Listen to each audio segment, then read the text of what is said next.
Hello, welcome to all my dear students. भाई कैसे हैं आप सभी? आप सब बहुत बढ़िया होंगे और सभी का एक बार पुनः वेलकम करता हूं। देखिए, आज जो मैं बात कर रहा हूं डाइबोरेन की स्ट्रक्चर की बात कर रहे हैं। अपने आप में एक बहुत ही इंपॉर्टेंट क्वेश्चन बनता है ये, और एग्जाम में आने वाला भी।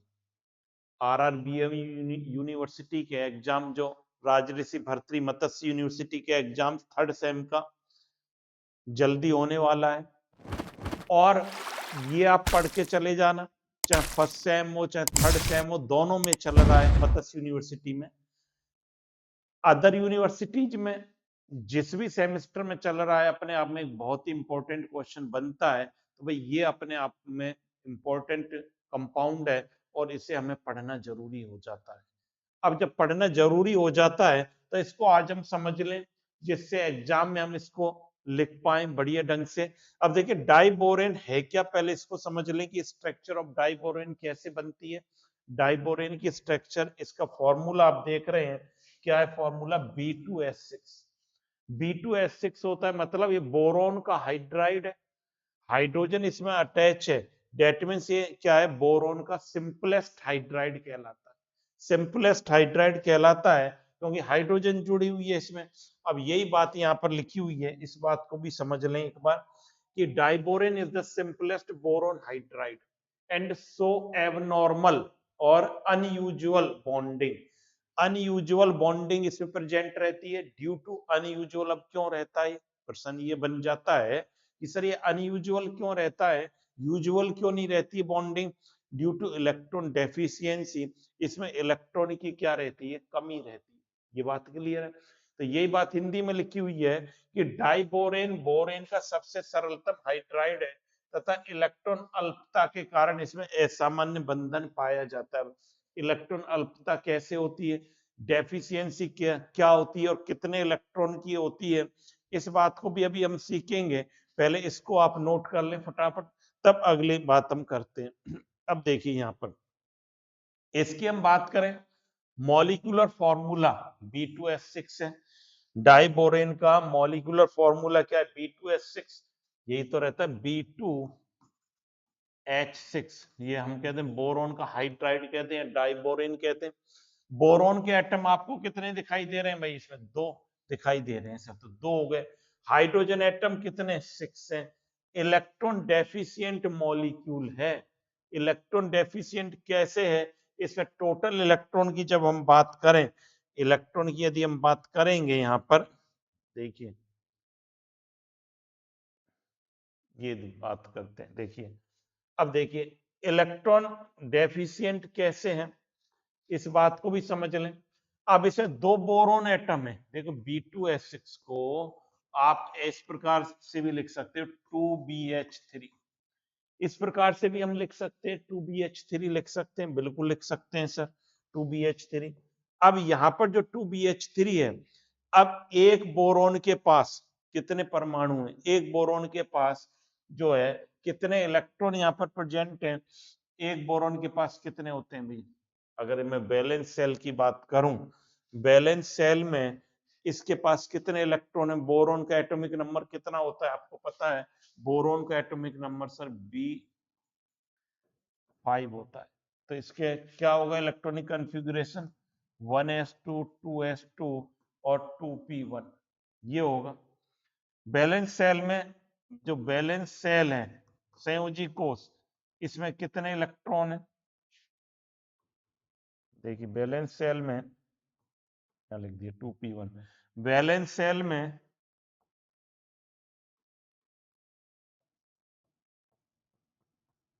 3 इलेक्ट्रॉन है एक बोरोन के पास। ये बात हमें समझनी पड़ेगी कि एक बोरोन के पास कितने? 3। हमारे पास दो बोरोन है तो 6 इलेक्ट्रॉन हो गए।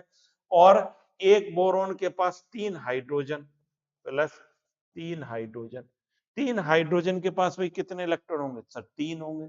तो 3 और 3 6 हुए, BH3 में 6 हुए। और दो BH3 के पास कितने हो जाएंगे? 12 हो जाएंगे। दो BH3 के पास कितने हो जाएंगे? यहाँ लिख दूं, इसमें है 3 इलेक्ट्रॉन। और दो BH3 के पास, यहाँ भी देखते हैं, दो BH3 के पास कितने हो गए?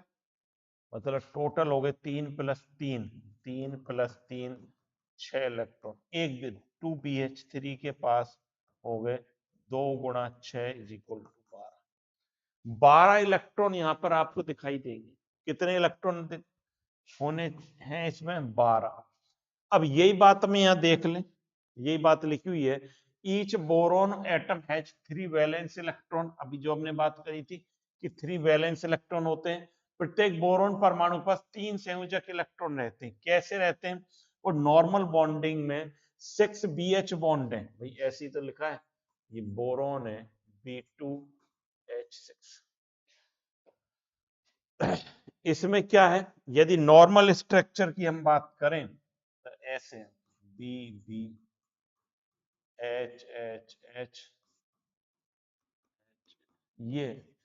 ये कह रहे हैं यदि नॉर्मल स्ट्रक्चर रहती इसकी तो यहाँ पर 6 बोरॉन हाइड्रोजन बॉन्ड हो गए, बिल्कुल हो गए 6। तो एक बीबी बॉन्ड हो गया, तो 14 electron are required but only 12 electron are available. या यदि इसकी हम नॉर्मल स्ट्रक्चर की बात करें, लाइक एथेन, आपको दिखाई दे रहा है किसके जैसी है ये? यदि यहां पर देखो मैं बात करूं, यहां ध्यान दें, B2S6 की मैं बात करूं, अगर नॉर्मल होती है स्ट्रक्चर, नॉर्मल स्ट्रक्चर की यदि हम बात करें तो नॉर्मल स्ट्रक्चर इसकी ऐसे बनती है, बी बी होती नहीं है ऐसी, लेकिन यदि नॉर्मल है तो एच एच एच और एच एच, ये B2S6 है। ऐसी एथेन की होती है, आपने एथेन में पढ़ रखा होगा। एथेन क्या है? C2H6। तो यहाँ एथेन कार्बन कार्बन बॉन्ड है, ये देखो, ये एच एच एच और एच एच एच, ये कार्बन कार्बन बॉन्ड, ये कार्बन कार्बन बॉन्ड है। तो ये C2H6 है, ये B2S6 है, तो ये कितने इलेक्ट्रॉन चाहिए, कितने बॉन्ड बन रहे हैं यहाँ पर? 1 2 3 4 5 6 7 बॉन्ड है।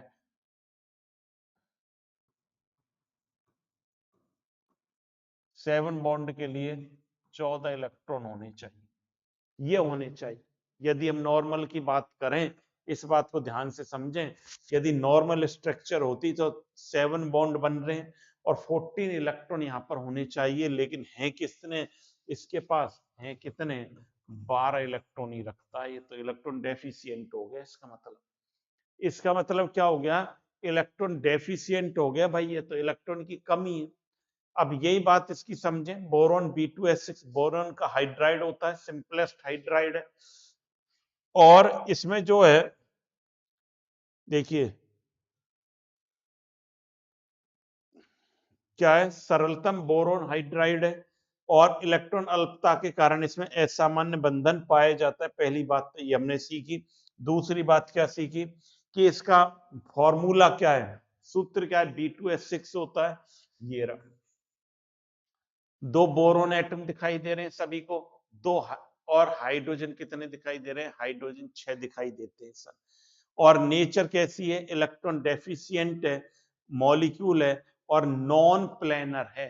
इलेक्ट्रॉन डेफिशिएंट के साथ नॉन प्लेनर है, समतलीय नहीं है, असमतलीय, प्लेनर नहीं है। पहली बात हमने ये इतनी सीख ली। अब ये फिर तीसरी बात हमने ये सीखी कि यहाँ पर होने कितने चाहिए? 14 इलेक्ट्रॉन, लेकिन हैं इसके पास कितने? 12। इतनी बात आपको लिख कर आनी पड़ेगी, ये आपने सीख लिया है और ऐसी कोई बड़ी बात नहीं है, ये सारी चीजें आपको आती। अब यहाँ पर देखो तीसरी चौथी बात क्या है? हाइड्रोजन के प्रकार की बात करें, हाइड्रोजन के जो प्रकार की बात करें, बोरॉन हाइड्राइड में एक्चुअल में क्या होता है? हाइड्रोजन के प्रकार की जब हम बात कर रहे हैं, इसको एक्स्ट्रा स्लाइड को हटा देता हूं। देखिए हाइड्रोजन के टाइप की बात करें, इसे 2 प्रकार के एक्चुअल में इस प्रकार से नहीं बनती बोरोन की स्ट्रक्चर। B2S6 की जो स्ट्रक्चर है ये ऐसे नहीं बनता है। B2 यदि हम नॉर्मल स्ट्रक्चर की बात करें तो ये इस प्रकार से, ये स्ट्रक्चर इसकी स्ट्रक्चर कैसे बनेगी? यहां देखो, यहां इसकी स्ट्रक्चर जो बनेगी वो ऐसे बनती है, बोरॉन, ये बोरॉन, देखो ये दो बोरॉन, ये H, ये H, ये H, ये H, एक H ऐसे और ये इस प्रकार से, ये बोरॉन हाइड्राइड यहाँ पर, ये वाली स्ट्रक्चर है। अब इसमें आपको दो प्रकार के हाइड्रोजन परमाणु दिखाई देते हैं। बोरॉन जब हाइड्राइड की हम बात करते हैं तो दो प्रकार के हाइड्रोजन आपको दिखाई देंगे। अब दो प्रकार के सर कौन कौन से हैं, यहाँ पर देखो दो प्रकार के कौन कौन से, एक तो ये और एक ये, दो प्रकार के हो गए। ये वाले और ये वाले सेम है, तो ये वाले क्या कहलाते हैं, टर्मिनल हाइड्रोजन, टर्मिनल हाइड्रोजन कहलाते हैं। ये तो कहलाते हैं टर्मिनल हाइड्रोजन। और ये कौन से कहलाते हैं, ये कहलाते हैं ब्रिज हाइड्रोजन। कौन से, क्या नाम है भाई इनका, इनका नाम बेटा ब्रिज हाइड्रोजन। ये वाला क्या है, ब्रिज। तो दो प्रकार के हाइड्रोजन है बोरॉन में, एक टर्मिनल हाइड्रोजन है और दूसरा कौन सा है, ब्रिज हाइड्रोजन है। इस बात को भी हमें समझना पड़ेगा कि बोरॉन हाइड्राइड में दो प्रकार के हाइड्रोजन प्रेजेंट रहते हैं।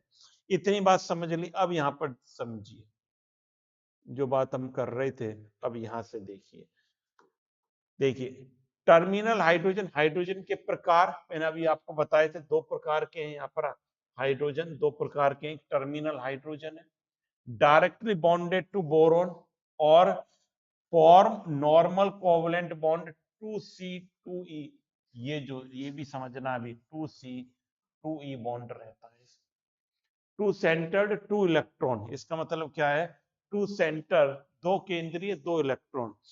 चारों टर्मिनल हाइड्रोजन बोरॉन से सीधे जुड़े रहते हैं, सामान्य सहसंयोजक बंध बनाते हैं। और दो क्या रहते हैं, ब्रिज हाइड्रोजन रहते हैं, ये इसके ऊपर नीचे रहते हैं। ये दो ब्रिजिंग हाइड्रोजन बोरॉन के अक्ष के ऊपर नीचे स्थित रहते हैं, ब्रिज बंध बनाते हैं। और कैसा बंध बनाएंगे, ब्रिज बंध ये यहाँ पर बनाते हैं। अब यहाँ पर देखिए, इस पर आ जाओ। अब ये चार टर्मिनल है, चार टर्मिनल हाइड्रोजन आपको दिखाई देते हैं। बिल्कुल सर, हमें बिल्कुल क्लियर दिखाई दे रहे हैं, दो ये रहे और दो वो रहे, चार टर्मिनल हाइड्रोजन है। दो ब्रिज हाइड्रोजन है इसमें, बिल्कुल ठीक है, दो ब्रिज हाइड्रोजन है। अब ये बात कही गई है इसमें, एक बात और निकल कर आई है कि 2C और 2E क्या होता है सर, यहाँ समझे।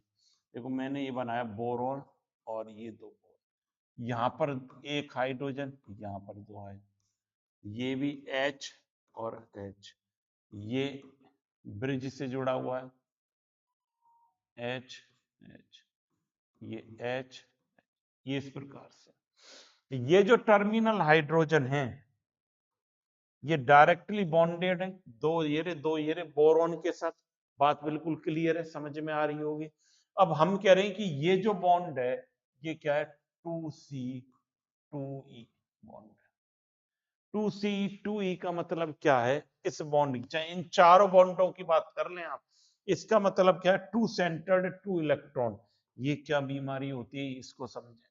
देखिए यहाँ पर टू सेंटर्ड है, ये एक हाइड्रोजन है एक बोरॉन, एक हाइड्रोजन एक बोरॉन, एक बोरॉन एक हाइड्रोजन, सब में दो सेंटर आपको दिखाई देंगे, हाइड्रोजन बोरॉन। साथ ही साथ इस बॉन्ड में कितने इलेक्ट्रॉन है भाई, यहाँ पर सर दो इलेक्ट्रॉन है इस बॉन्ड में, दो सेंटर्ड और दो इलेक्ट्रॉन का क्या मतलब है, इस बात को समझ लें अच्छी प्रकार से। ये जो चार बॉन्ड हैं, two centre two electron bond हैं, मतलब दो सेंटर है, बोरॉन हाइड्रोजन, बोरॉन हाइड्रोजन ये आपको दिखाई देते हैं। और इस बॉन्ड में, प्रत्येक बॉन्ड में दो ही इलेक्ट्रॉन उपस्थित है, दो ही इलेक्ट्रॉन उपस्थित हैं, ये आपको समझ में आ रहा होगा। इसलिए इनको कहते हैं two centred two electron bond. और ये जो ब्रिज वाले हैं, ये हैं, इनको क्या बोला जाता है फिर, इनको क्या बोलेंगे पता है क्या आपको, थ्री सेंटर्ड और टू इलेक्ट्रॉन, इनको क्या बोलेंगे, इनको बोला जाता है थ्री सेंटर्ड टू इलेक्ट्रॉन, इनको ये बोला जाता है। और ये वाले जो हैं ये हैं, ये अंतर है। अब 3 सेंटर 2 इलेक्ट्रॉन का मतलब क्या है? सेंटर तो 3 है, 1 2 3, 1 2 3, लेकिन दो बॉन्डों के बीच कितने इलेक्ट्रॉन है? 2 इलेक्ट्रॉन है। इस बात को समझेंगे, इस बात को भी आप नोट करते जाएं।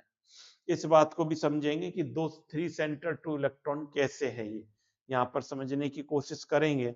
अब इतनी बात यदि नोट कर लिया आपने, अब आ जाओ अपने थ्योरी पर। ये नोट कर लिया आपने कि भाई कैसे कैसे रहता है यहाँ पर, सर ये बिल्कुल कर लिया। अब यहाँ पर देखिए 2 सेंटर 2 इलेक्ट्रॉन बॉन्ड क्या कहता है? A bond form by sharing a bond form by sharing two electrons between two atoms is called a two centered two electron bond। अब यही तो बात बताई थी मैंने, बॉन्ड में दो सेंटर होंगे और दो electron, bond form by two sharing electron between two atoms is called a two centred two electron bond. पहली बात ये क्लियर कर ली थी। दूसरी बात, दो परमाणुओं के बीच दो इलेक्ट्रॉन की साझेदारी से बनने वाला बंध दो केंद्र दो इलेक्ट्रॉन बंध कहलाता है। ये बात हमने कर ली। Present in terminal boron hydrogen, ये भी क्लियर है, जो टर्मिनल बोरॉन हाइड्रोजन बंधों में ये पाया जाएगा। ये बात बिल्कुल क्लियर हो गई, टू सेंटर्ड और टू इसकी। अब इसके बाद देखिए बैलेंस बॉन्ड थ्योरी क्या कहती है। बैलेंस बॉन्ड थ्योरी ये कहती है कि प्रत्येक बोरॉन परमाणु sp3 संकृत होता है। कैसा रहता है?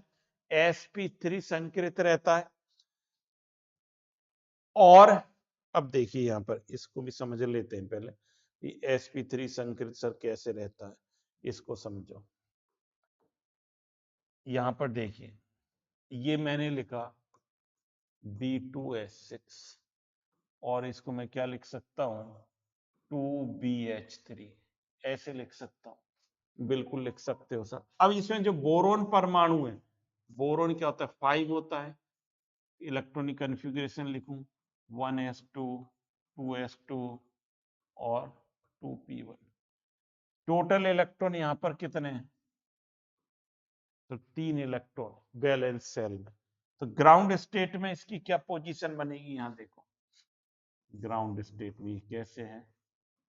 2s और ये 2p है। 2p में तो एक ही है। ये ग्राउंड स्टेट हो गई। अब ये इलेक्ट्रॉन एक्साइटेड स्टेट में जाएगा। एक्साइटेड स्टेट में क्या होगा? ये आपका 2s, ये 2p, एक ये बन जाएगा।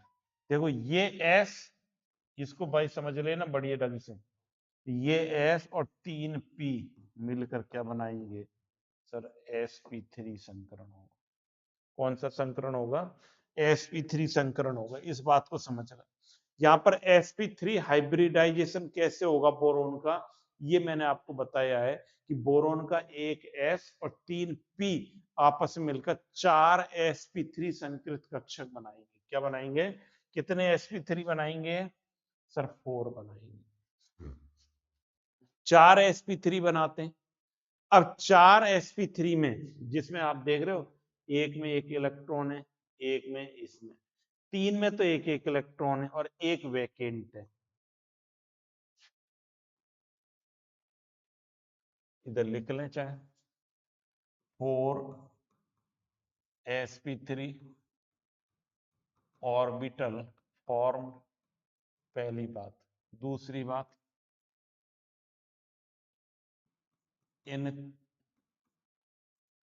क्या ऐसे लिख लें 3 sp3 ऑर्बिटल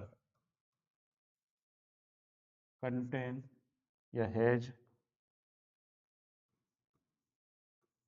1 इलेक्ट्रॉन ईच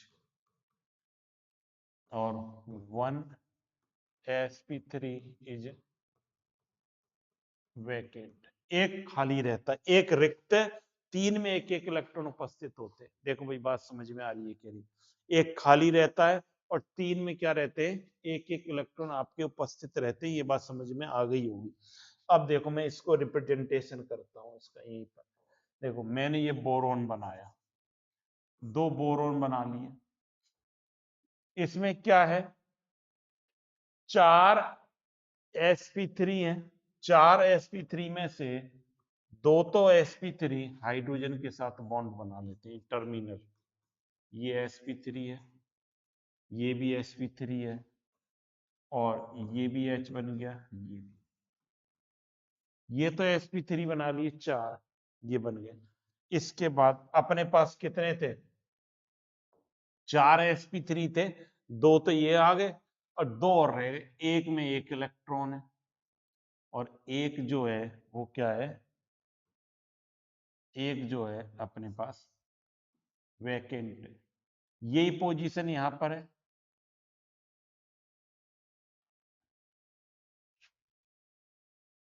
एक तो वैकेंट है और एक में 1 इलेक्ट्रॉन, यही पोजीशन है। तो 4 sp3 को मैंने बना दिए, 4 ने ये बॉन्ड बना लिए, एक में 1 इलेक्ट्रॉन, एक वैकेंट है। अब ये हाइड्रोजन, ये हाइड्रोजन, एक और हाइड्रोजन के पास इसमें सर 1 इलेक्ट्रॉन है और 1 इलेक्ट्रॉन इसमें।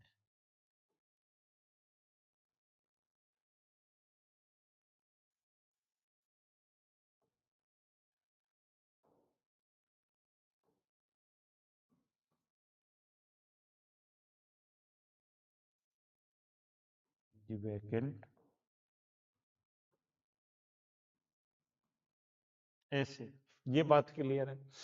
अब देखिए यहां पर ये बॉन्ड कैसे बनेगा, इसको समझ लो।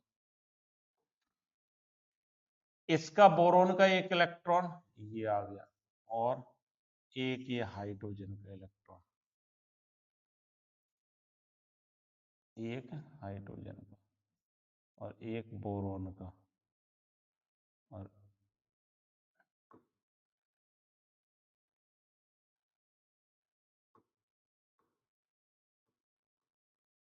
देखो इसका 1 इलेक्ट्रॉन,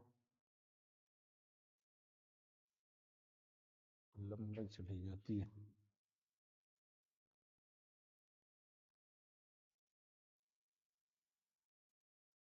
ये 1 इलेक्ट्रॉन, ये एक हाइड्रोजन का और एक इसका रिक्त कक्षा, ये काम में आ रहे हैं यहाँ पर।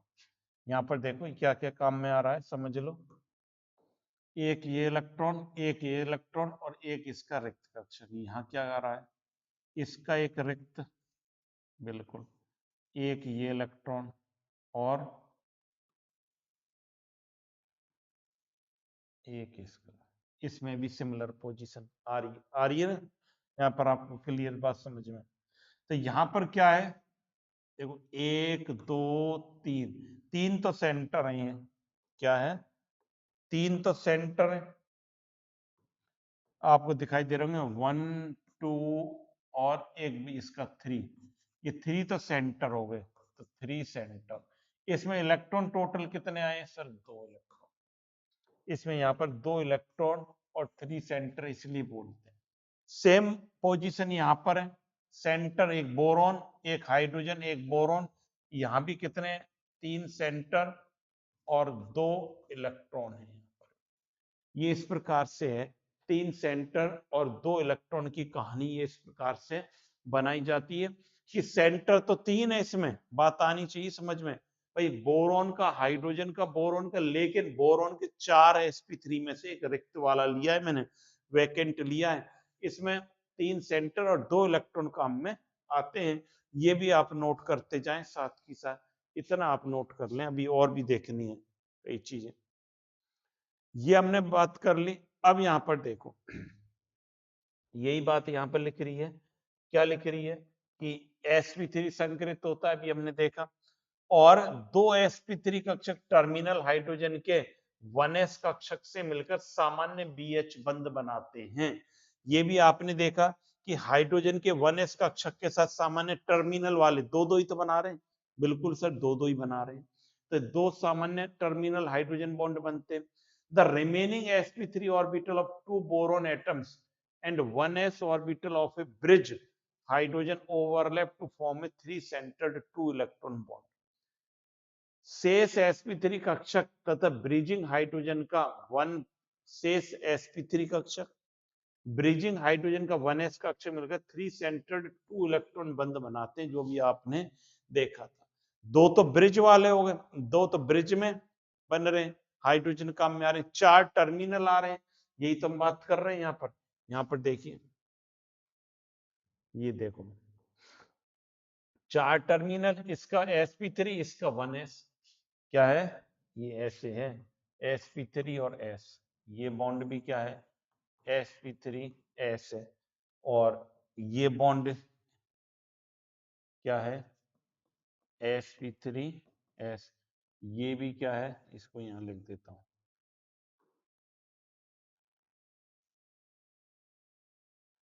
ये भी क्या है,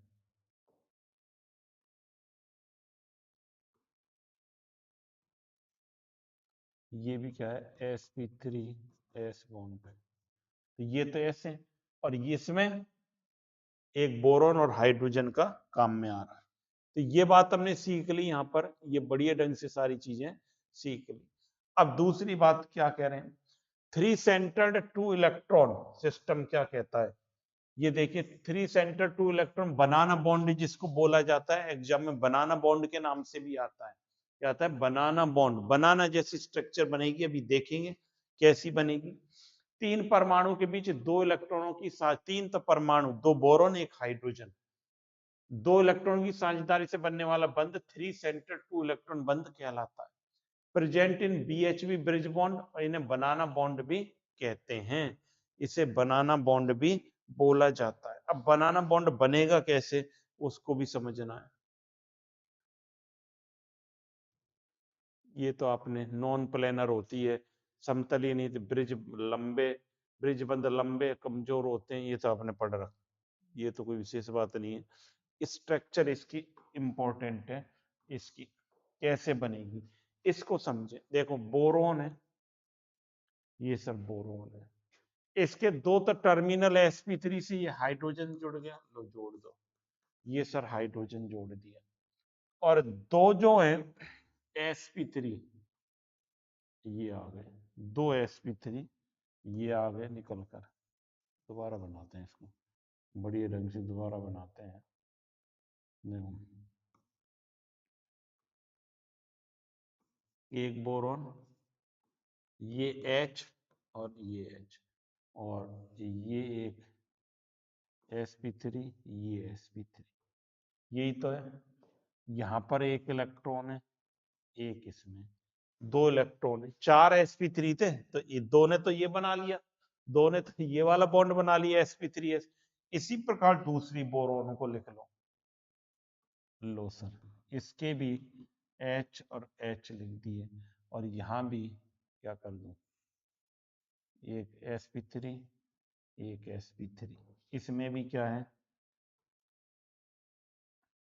एक इलेक्ट्रॉन प्रेजेंट है, यहाँ भी एक इलेक्ट्रॉन प्रेजेंट, ये हो गया। और क्या जुड़ रहा है, एक ये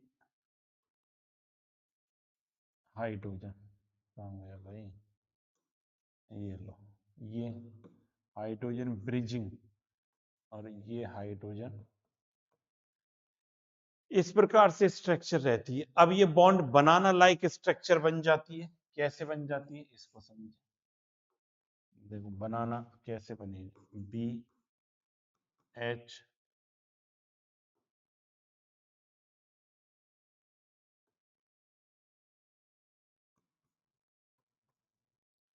और BHH,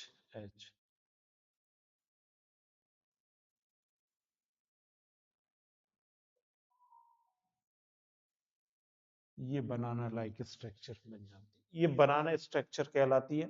ये एग्जाम में पूछा जाता है, तो इसे आप पढ़ लेना, अभी टाइम है एग्जाम में आपके, और पढ़ लोगे तो ये आप बनाकर आ जाओगे इसको।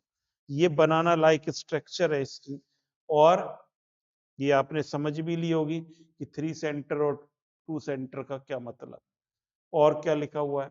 स्ट्रक्चर कैसी रहती है, नॉन प्लेनर रहती है, ये हमने देख ही लिया। नॉन प्लेनर रहती है, असमतलीय रहती है। Two hydrogen bond lie above and below the plane of terminal hydrogen, ये भी आपने देख लिया, दो ऊपर नीचे रहते हैं। और BH terminal bond length less than BH bridge bond, bridge bond की लंबाई ज्यादा होती है, डाइब्रोनिक संरचना समतलीय नहीं होती, ब्रिज बंध लंबे व कमजोर होते हैं। तो ये भाई पढ़ के जरूर चले जाना, और जिससे क्या है कि आपको सारी चीजें क्लियर हो। और एक क्वेश्चन ये एग्जाम में आपको जरूर मिल जाएगा कि डाइबोरेन की स्ट्रक्चर या two centre two electron bond पर three centre three electron two centre three centre two electron bond कैसे बनता है, बनाना बॉन्ड कैसे बनता है, ये सारी चीजें एग्जाम में पूछी जा सकती हैं। तो thank you student, have a nice day. Exam के लिए आपको बहुत बहुत शुभकामनाएं सभी बच्चों को जिनके एग्जाम स्टार्ट होने जा रहे हैं। एग्जाम बढ़िया कर कर आएंगे आप, ऐसा मुझे पूरी उम्मीद है, और बढ़िया ढंग से एग्जाम को करेंगे। तो thank you, have a nice day.